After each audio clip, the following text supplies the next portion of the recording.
Hey, Chiefs Kingdom! Welcome back to the channel. I'm stoked to dive into the Kansas City Chiefs 2025 NFL Draft, another chapter in their quest to keep the dynasty rolling. Fresh off back-to-back Super Bowl appearances, Patrick Mahomes and company are still the team to beat, but staying on top means nailing the draft. Today, we're breaking down the big wins, the head-scratchers, and what this draft means for the Chiefs' future. So, grab a snack, hit that like button, and let's get into it. First up, the wins, and oh boy, did the Chiefs score some gems. Let's start with their first-round pick at number 32, offensive tackle Josh Simmons from Ohio State. This guy's a potential franchise left tackle, and after the O-line got manhandled in Super Bowl 59 against the Eagles, this was a must-address. Simmons had a torn patella in 2024, which dropped him to the end of the first round, but the Chiefs did their homework and believe he'll be ready for training camp. Analyst Adam Teicher says Simmons could be the long-term answer at left tackle, and GM Brett Veach's trade back with Philly to snag him plus an extra fifth-rounder? That's a masterclass move. If Simmons stays healthy, he's protecting Mahomes' blind side for years. Huge W. Next, let's talk about third-round edge rusher Ashton Gillotte from Louisville. This dude's a relentless pass rusher with 26.5 career sacks and 41 tackles for loss. The Chiefs' edge group, George Karlaftis, Mike Dana, and others, only mustered 15 sacks combined in 2024, so Gillotte's motor and versatility to play inside or out is a perfect fit for Steve Spagnuolo's defense. Arrowhead Addict predicts he'll rack up 15 pressures as a rookie and could push Dana for snaps. That's the kind of instant impact pick you love in round 3. And the steal of the draft. Fourth-round wide receiver Jalen Royals from Utah State. This guy was a first-team All-Mountain West star with 15 touchdowns in 2023 and an FBS third-best 119.1 receiving yards per game in 2024 before a foot injury. CBS Sports called him one of the biggest Day 3 steals, and ex-posts from at NFL_DF and at _C gave this pick straight A's. With Xavier Worthy, Rashee Rice, and Hollywood Brown already in the mix, Royals might not start, but his yards after catch ability and special teams potential make him a home run. Brett Veach, you did it again. Now, let's talk about some moves that raised eyebrows. First, the 7th-round pick of running back Brashard Smith from SMU. He's a converted receiver with 4.4 speed and pass-catching chops, which sounds great for Andy Reid's offense. But here's the thing, Isaiah Pacheco is still the RB1, Kareem Hunt's back, and Elijah Mitchell's in the mix, though he's injury-prone. The Chiefs waited until pick 228 to address running back in a loaded class with 19 backs taken on day 3. Yahoo Sports praised Smith's explosiveness, but did they need another back when the offense already has so many weapons? Feels like a luxury pick when other needs were screaming. Then there's the heavy defensive focus. The Chiefs used 3 of their first 4 picks on defense: defensive tackle Omar Normanlott, edge rusher Gillotte, and cornerback Noel Williams. Normanlott's a polarizing pick. His explosiveness is undeniable, but CBS Sports noted attitude concerns and inconsistent film, and some scouts had him as a Day 3 talent. The Chiefs lost Tershawn Wharton and Derrick Nady, so they needed D-line help, but reaching for Normanlott over other available tackles like Darius Alexander? Risky. Plus, with Trent McDuffie and Christian Fulton at corner, did they need Williams so early? Spags loves depth, but this defensive tilt might have shortchanged the offense. And the elephant in the room, no tight end. Travis Kelce is 35, and Mel Kiper flagged this as a top need. Jared Wiley and Noah Gray are on the roster, but neither's proven they're the heir apparent. The Chiefs didn't draft a tight end, and while Arrowhead Pride suggests they're banking on Wiley's recovery and Gray's growth, that's a gamble. In a draft with talents like Colston Loveland going early, passing on the position entirely feels like a missed opportunity. So, what does this mean for 2025 and beyond? Short-term, Simmons could compete with Jalen Moore for the left tackle spot by October, per Arrowhead Addict, giving Mahomes better protection. Gillotte and Normanlott should add juice to the pass rush, easing the load on Chris Jones. Royals and Smith bring speed to special teams and depth, which could shine in Reid's creative schemes. Expect these rookies to contribute situationally, with Simmons and Gillotte having the highest upside as starters. Long-term, this draft is about life after Kelce and sustaining the Mahomes era. Simmons locks down a premium position, and if Royals develops, he's a cost-controlled weapon as Hollywood Brown's contract nears its end. But the tight end question looms large, and the defense-heavy approach needs Normanlot to pan out. With Mahomes, Reed, and Spags, the Chiefs are still AFC favorites, but the roster's thin at tight end and defensive tackle depth. The Athletic notes Veach's knack for late first-round steals, so there's reason to trust this class, but it's not perfect. To wrap it up, the Chiefs' 2025 draft is a classic Brett Veach mix of high upside swings and sneaky value. Josh Simmons and Jalen Royals are massive wins, potentially franchise-altering picks if they hit. Ashton Gallott's a day-one contributor. But the Brashard Smith pick feels redundant, the defensive reach on Normanlot's a gamble, and ignoring tight end stings. Overall, I'm giving this class a B+. It strengthens the trenches and adds playmakers, but the Kelsey succession plan remains a question mark. Chiefs Kingdom, what do you think? Is Simmons the steal of the draft? Did they mess up by skipping tight end? Drop your thoughts in the comments, smash that subscribe button, and let's keep the dynasty talk going. Until next time, stay loud and proud. What's good, football fans? Welcome back to the channel. The AFC West is the NFL's wildest division, home to the dynastic Kansas City Chiefs and 3 hungry challengers ready to dethrone them. Is 2025 the year Patrick Mahomes and company finally stumble, or is this still the Chiefs' era? Today, we're breaking down the Chiefs' 2024 dominance, the rise of the Chargers, Broncos, and Raiders, and what the future holds for this stacked division. Buckle up, hit that like button, and let's dive in. Let's start with the kings of the AFC West, the Kansas City Chiefs. In 2024, they went a ridiculous 15-2, clinched their 9th straight division title, and marched to their 3rd consecutive Super Bowl, though they got smoked 40-22 by the Eagles. Patrick Mahomes was, well, Mahomes, 4,184 yards, 27 touchdowns, and clutch plays in one-score games, per Pro Football Network. Andy Reid's play calling was a masterclass, turning close games into wins with creative schemes. The defense, anchored by Chris Jones and a revitalized secondary sans L'Jarius Sneed, held opponents to 32 points over their final 2 games. Offensive weapons like Rashee Rice, Xavier Worthy, and Travis Kelce kept defenses guessing. But it wasn't all smooth sailing. The left tackle spot was a revolving door, with Wanya Morris and Kingsley Suamataia struggling, and Rashee Rice's off-field issues loomed large. A brutal Super Bowl loss exposed vulnerabilities, hinting at challenges for 2025. The Chiefs are still the team to beat, but the gap is narrowing. First up, the Los Angeles Chargers. They went 11-6 in 2024, snagged a wild-card spot, and showed serious fight. Justin Herbert's development under Jim Harbaugh was unreal. His big arm and smarter decisions made the offense electric. Rookie receiver Trey Harris and running back Amarian Hampton, their 2025 first-rounder, added firepower, though losing Josh Palmer and J.K. Dobbins' injury hurt depth. The defense, a weak point in prior years, became a strength, allowing just 32 points over 2 late-season games. PFF's Kyle Sopp even predicts the Chargers could shock the NFL and win the division. They're not there yet, but they're close. Next, the Denver Broncos. Sean Payton's squad stunned with a 10-7 record and a wild-card berth in 2024, defying expectations. Bo Nix, the rookie QB, threw 29 touchdowns and ranked 10th in EPA from Week 7 onward. Off-season moves were massive. Tight end Evan Engram, linebacker Dre Greenlaw, and safety Talanoa Hufanga bolstered an already elite defense that led the NFL in sacks. The draft brought cornerback Dalen Barron and running back R.J. Harvey, creating a potential no-fly zone with Pat Certain too. Denver's 1-6 record in one-score games screams positive regression, and some analysts, like Nick Henyon, picked them to win the AFC West at plus 425 odds. Finally, the Las Vegas Raiders. At 4-13, 2024 was rough, but 2025 could be different. Pete Carroll, a Super Bowl winning coach, takes the helm, paired with Geno Smith, acquired for a 3rd-round pick. First-round running back Ashton Jeanty and 3rd-round corner Darian Porter Jr. are exciting additions.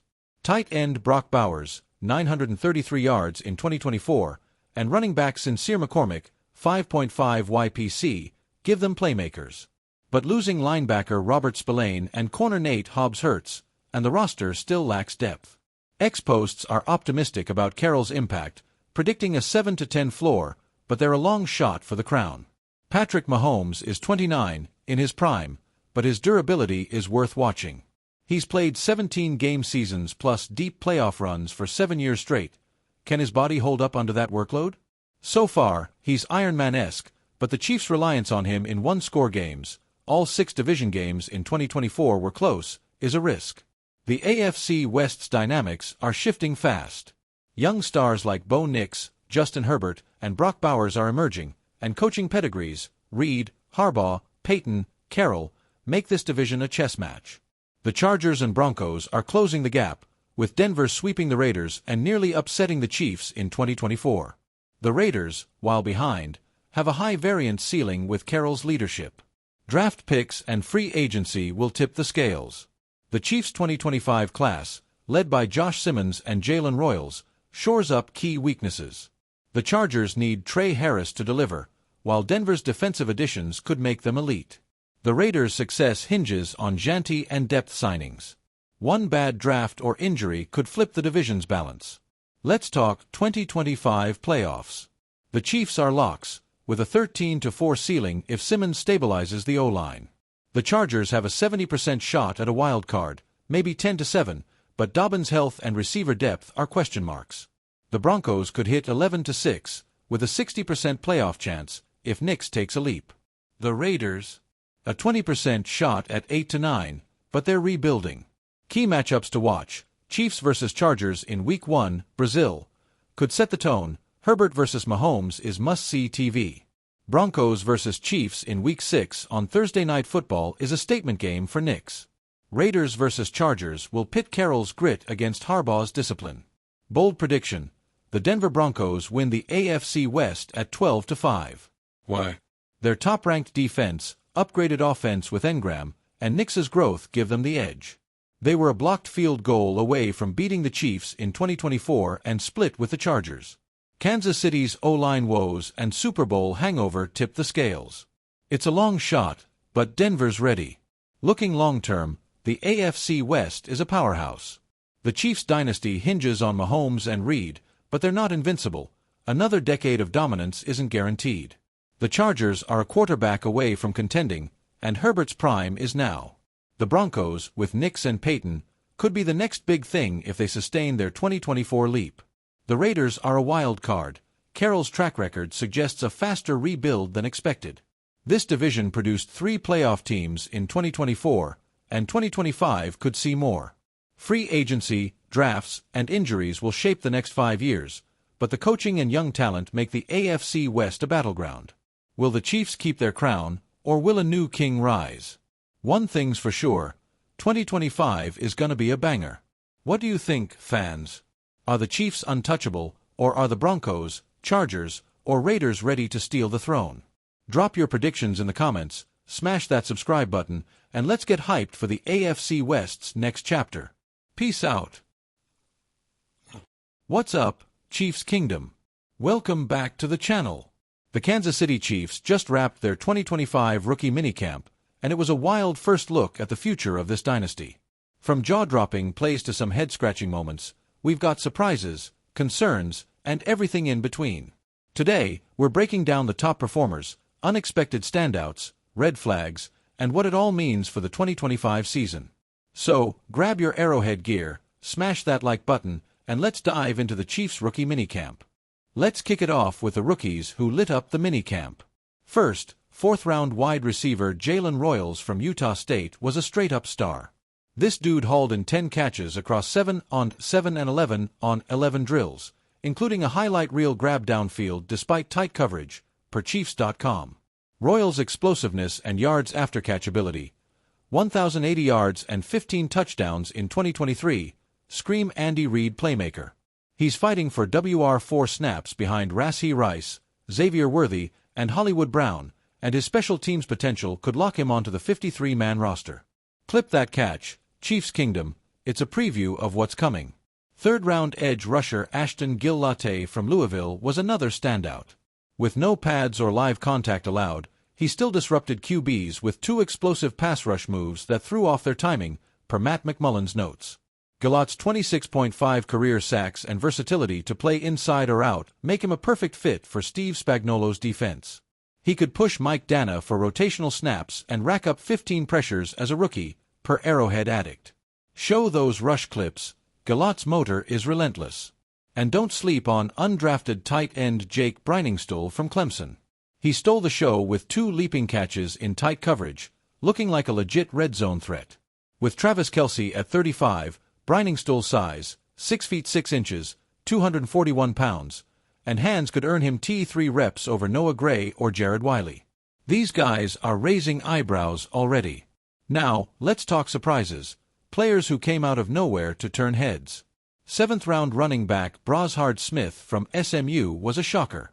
A converted receiver with 4.4 speed, he snagged 4 catches in 7 on 7 and 11 on 11 drills, showing off his pass-catching chops. Many questioned this pick with Isaiah Pacheco and Kareem Hunt in the backfield, but Smith's versatility and special teams upside are making waves. He could be a gadget player in Reed's offense, especially if Elijah Mitchell's injuries persist. That clip of him burning a linebacker? Pure electricity. Another surprise was tryout wide receiver Damian Alford from Syracuse. This guy made an insane catch in traffic down the sideline during 11 on 11s, per Chiefs.com. Fun fact, he was the CFL's #1 overall pick days before minicamp. Alford's 6 feet 6 inches frame and contested catchability could earn him a practice squad spot, especially with DeAndre Hopkins and Mecole Hardman gone. Posts from @KCChiefs_at hyped his performance, and fans are buzzing. He's a long shot, but that clip screams potential. These surprises show the Chiefs' knack for finding hidden gems. If Smith or Alford keep this up, they could force tough roster decisions by August. Not everything was sunshine at minicamp, though. Let's talk concerns. First-round offensive tackle Josh Simmons' injury recovery is a big question mark. The Ohio State star, picked 32nd overall, was a top 10 talent before a torn patella sidelined him in 2024. At minicamp, he dressed but only did position drills, skipping 11 on 11s, per The Athletic. Andy Reid was optimistic, but Simmons admitted he's still rehabbing and focusing on mental reps. The Chiefs need him to anchor left tackle after last year's O-line woes, but if he's not ready for training camp, Jalen Moore might start Week 1. That's a risk for Patrick Mahomes' protection. Second-round defensive tackle Omar Normanlott also raised flags. His explosiveness is undeniable, but he averaged just 17.3 snaps per game at Tennessee, and draft evaluators like The Athletic noted attitude concerns and inconsistent film. At minicamp, he didn't stand out like Gil Latte, which is worrisome for a second-rounder expected to replace Tershawn Wharton. If Normanlott can't handle a bigger role, the D-line depth behind Chris Jones could be shaky.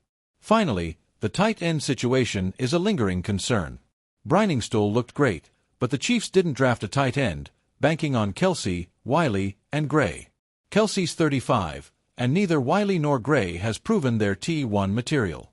Minicamp didn't ease those worries, as Briningstool's the only one who popped. The Chiefs' passing game leans on Kelce. Any regression could hurt. So, what are the biggest takeaways? Royals and Gil Latte are legit, with day 1 impact potential, Royals as a slot weapon, Gil Latte as a pass rush spark. Briningstool and Smith are diamonds in the rough, showing Brett Veach's UDFA magic is alive. But Simmons' health and Normanlott's consistency are red flags that could haunt the Chiefs if they don't pan out. The lack of a drafted tight end stings, especially after Kelce's heavy workload in 2024. These observations tie to the Chiefs' 2025 goal, rebound from their Super Bowl 59 loss to Philly.